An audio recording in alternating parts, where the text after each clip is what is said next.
Well, this is not how I pictured starting the last vlog.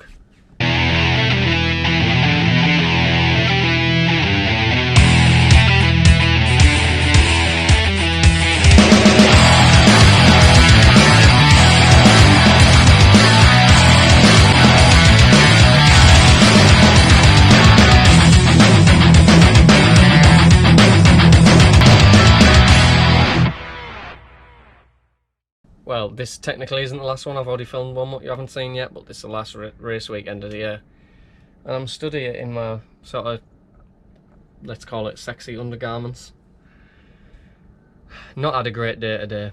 I wasn't going to bother doing an intro to the vlog with the test day. I was just going to start on the race weekend. However, third session in today, the engine expired. Stroke shit itself massively, which is not great. Thankfully, I mean, I've said thank you again to all the lads, but a group of 3 blokes from my town all chipped in to buy me an engine. So, you know, without them, well, I obviously wouldn't be racing right now. So, you know, on top of all my other sponsors and stuff who helped me out, the guys who got me an engine. I mean, it is the standard road engine with 13,000 miles on, but all the bits inside go round and round without making horrendous noises. So, myself and Stephanie have had a pretty mental day racing as fast as we can to swap the engine round. And yes, myself and my wife swapped it. Oh, I'm delirious, okay? But we swapped it over, went out. Now, with it being a totally standard road engine, the fueling is obviously not correct, and it's got no slipper clutch. Well, I have a standard clutch, but a modified standard clutch to allow it to slip, whereas it doesn't now. So I went out in my last session, just made it with about 10 minutes to spare, and then I politely asked Claire at No Limits if I could just nip out in another group as well and just, you know, make sure that everything is okay. It works, but it's pretty slow. But it's all swapped now, so I'm just gonna have a quick shower because I'm sweaty and I stink, and then probably have a beer, and then I need to change the flywheel cover over because I need a like, you've got to have either 2 layers, a secondary sort of nylon layer over your original casing, or you need to have like a thick like billet aluminium one, which is what I use. And then I also need to get the clutch out, swap the 2 clutches over, and then hopefully I won't be too far away. I mean, obviously I'm going to be 5 to 10 horsepower down if I can get the fueling sorted. Obviously, I've got maps from when I ran a standard engine in 2020 and 21. So yeah, this isn't how I imagined to start the vlog. However, I've got one piece of advice, and that is, if you're going to go club racing and you're on an R6, seriously, do not waste your money getting the engine tuned. It's been the bane of my life this year. I can't like, it's a lot of money, like a lot of money. Probably about what twice that bike is actually worth in engines this year. So just seriously, don't do it. If your engine needs building, just get it built standard. I can't tell you how, like, I can't stress this enough. And it's not as if I went to a shit engine builder or anything like that. You know, he builds engines that have won the British Supersport Championship. In fact, it won the British Supersport Championship this year with Jack Kennedy. So, but they're obviously changing engines all the time, and I've had nothing but grief. So seriously, don't do it yourself. But yeah, there's a very long opening clip to the vlog. Hope you're still watching. We did it in 2 hours and 40 minutes with a lunch break. Is that what it was? 2 hours 40? Well, yeah, stick around. I'm sure the weekend can only get better from here, he says. Well, got my overalls on. So it is still Thursday. The what? Thursday? 6th? 7th. Probably the first Thursday 6th. In October. 6th. Thursday, 6th of October. What time? 6:30? Yeah. 6:30. And I'm just in the middle. I said, Steph, go and get the camera. Just in the middle of changing the clutch shift over. So in the bike, we've got the standard engine. And I've just taken out, I thought I'd swap the full clutch pack. The reality, the only difference is the springs, both the main springs and the little Y-shaped springs that sit in here. That's the only real difference. But I just thought, swap them all over because I know this clutch out of that engine there, which is the tuned and unreliable version. I know that this clutch is good. I was obviously locking the back wheel and things a lot into the corners earlier on. So yeah, this is the one we use. So you got the main springs, which is like these ones. They hold the pressure plate down on the clutch. Then we've got, these are what, well, I call them the Y-shaped springs. I'm sure they've got a better name than that, but they sit in there. And the cutting, so this one's been cut. This one did look like that. This is what changes the back drive characteristics. So if you didn't have any of these in, the engine would just run on a lot. You know, the back wheel wouldn't slow the engine down. This one has one modified one, but it also has a different nut. So if you look at both the nuts, one of them has a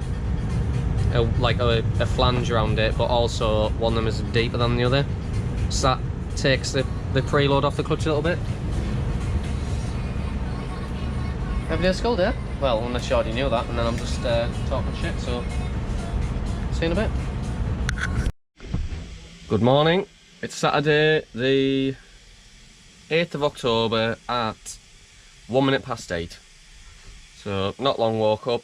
I'm out on track at 20 past 9 for qualifying. Obviously in the previous clip you'll see that my engine went bang in quite a big way. Well, you won't, no actual footage of it, but that did happen, so we had to change it. And then later on that day, actually you've already seen that as well, I was changing the clutch. You might have seen that, although it doesn't reckon that I've recorded enough clips, but pretty sure Steph recorded me changing a bit of clutch out. So obviously going to be down on power this weekend. It's a road engine with 13,000 miles on it, but we'll see what we can do. Currently it's wet, and I mean, you would say the wet conditions favour me, especially having less power. However, at Donington Park it's just a lottery. Anyway, it's a low grip circuit in the dry, and in the wet it really is lethal, so we'll just have to see how it goes. I mean, currently, as you can see there, probably there's still like damp, but if you look under that van, it's dry and the sun's out now. I've got about an hour and 20 minutes, so I have to make the call in about, well, half an hour really, what I'm gonna go for. See you in a bit. Qualifying info.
you might have just seen in that race.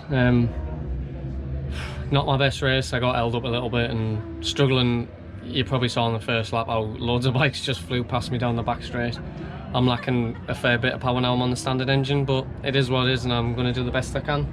Unfortunately, that was 6th then, but I think if I can, you know, just run my own lines a bit, my pace can definitely be improved. My lap time was, I say, only 1.4 seconds off the quickest lap of the race, but I really did feel like I was being held up somewhat chronic, so a little bit disappointing. Certainly not how I wanted that race to go, but you know, given the situation and I've, you know, down on power and all the rest of it, it sort of is what it is. Fingers crossed we can go better tomorrow. Sunday morning, out for my first race of the day in just over half an hour.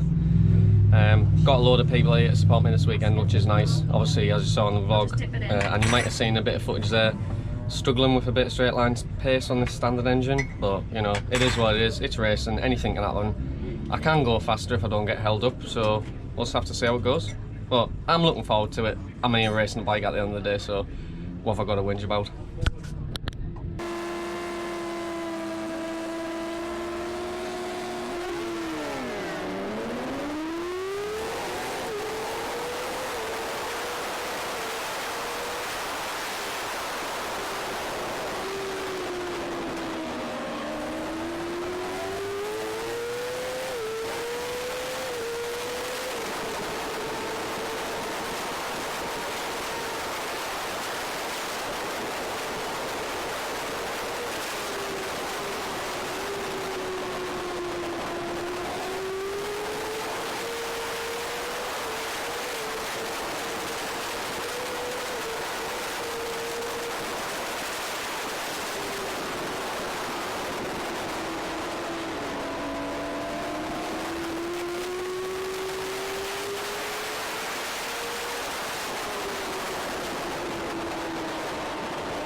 Well, good race there. I feel like we managed to maximise the package. A pretty average start, to be honest. I wheelied quite a lot, which you might have seen in the video.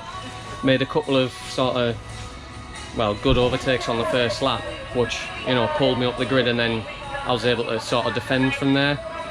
Finley got outbrake, well, got a little bit of slipstream, and obviously the extra power and stuff carried it alongside me and then just outbraked me into the chicane. Fair play to him. I couldn't go any later than that on the brakes. I think it was sort of the overspeed that he had. I spoke to him afterwards, he said it was really tight for him as well, but you know, and then he tapped his seat to tell me to follow, but I wasn't able to follow him. You know, he's got a lot more pace than I have this weekend. As I've already alluded to, I don't have the fastest bike in the world, but to pull a 4th place out, you know, against all the bikes that I'm racing with, given the circumstances, I'm very pleased. 1 race left for the year, that's it, so fingers crossed it's a good one. We'll have a new tyre in for that next race as well. I had old tyres in for this race, so we'll just see how it goes. There is about an hour and 15 minutes to go until my last race of the year. I'm just sat in the caravan watching a little bit of my onboard from previous race.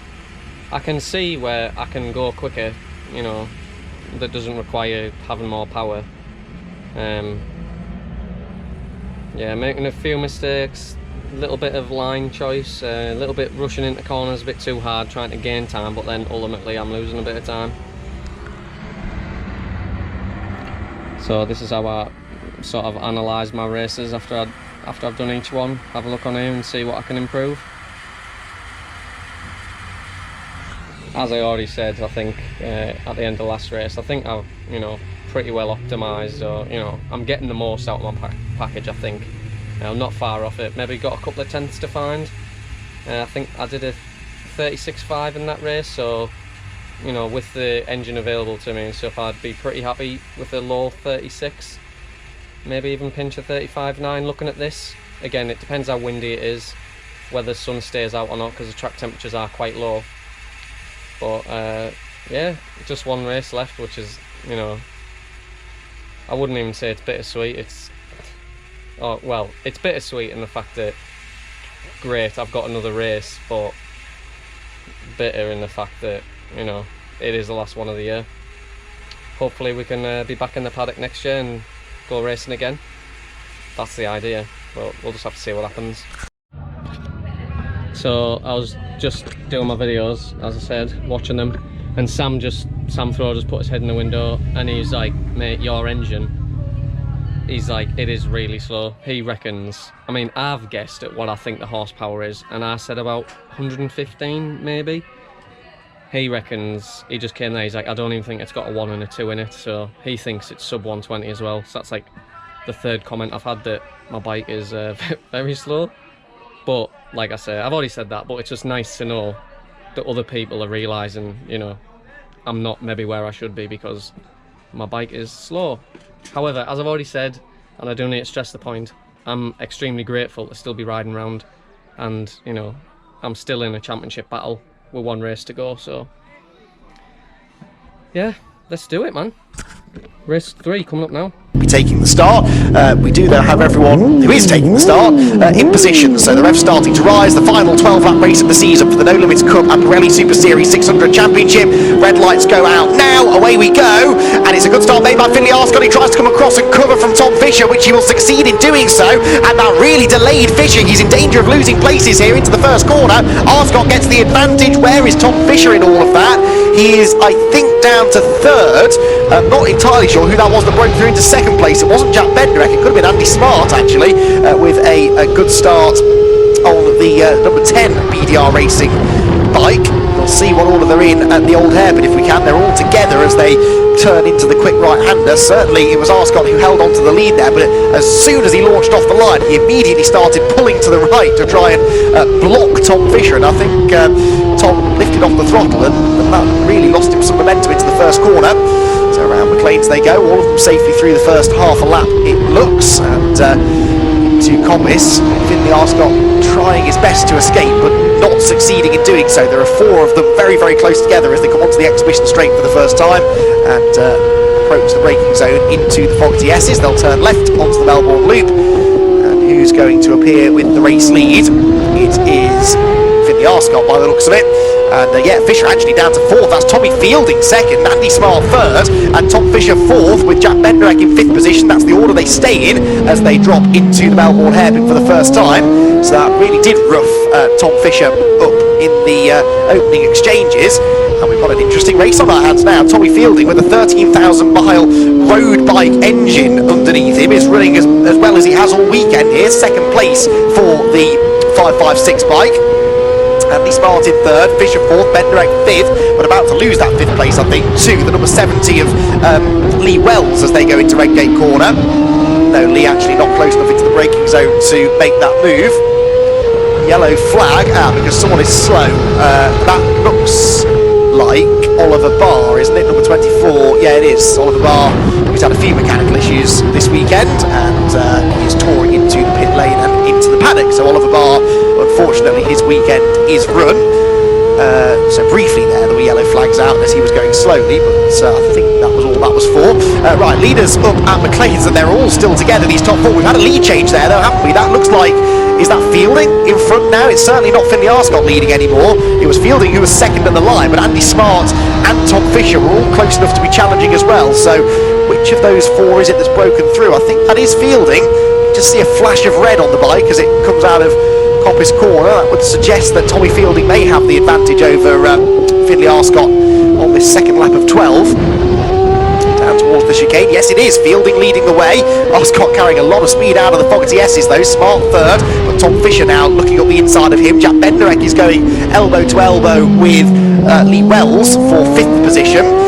As they round the hairpin though, Tommy Fielding in the lead. Now he hasn't won a race yet in Super Series 600, and I'll be honest, I didn't expect it to come this weekend with the issues that he's had, but he is leading the way and actually has a few lengths advantage over Arscott. Tom Fisher into third now. He picked the pocket for the time being. Finley Arscott coming past him. Finley's got a really good exit from the chicane though. He pulls to the outside of Tommy Fielding down into the Melbourne hairpin. Neither of them leaving each other much space. Fielding very, very late on the brakes. As long as he pulls it up though at the apex, he should hold on to the lead, which he does. Comes off the Melbourne hairpin, still in front then.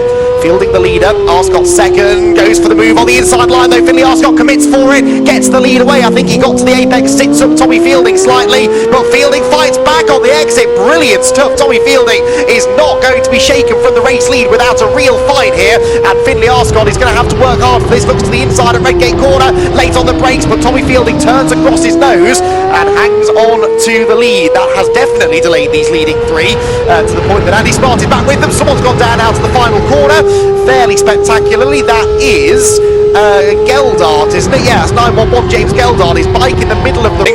The race leaders, meanwhile, come out of the chicane, and they're almost three abreast for the race lead. Finley Arscott to the inside of Tommy Fielding. Tom Fisher looking to the outside, but Fielding is good on the brakes. He's not going to be beaten into a braking zone, is he? Carries on leading the race. Andy Smart keeping a watching brief there as well. There are yellow flags, of course, at the Goddard's hairpin, so no overtaking here. James Geldart, by the way, has now walked away to the... That is, without doubt, the best race I have ever had. To be riding my bike with a totally standard road engine with 13,000 miles on and a lead, and not even lead from the start. I overtook Finley to get to the lead and led God knows how many laps. I mean, what a mega race. All credit to Andy as well. He beat me fair and square there. He tried his hardest, and after the race both Finley and Andy just said I'm absolutely mental on the brakes into Melbourne, which is where like my horsepower was the biggest disadvantage, but I can't even describe. That was the best race I've ever had. Like, absolutely unbelievable. Shame that I only ended up with a fourth after leading it for such a long period of time, but what a way to finish the season and maybe the career, perhaps. I don't know yet. See what happens for next year, but absolutely fantastic race. Buzzing. What a way to finish the year.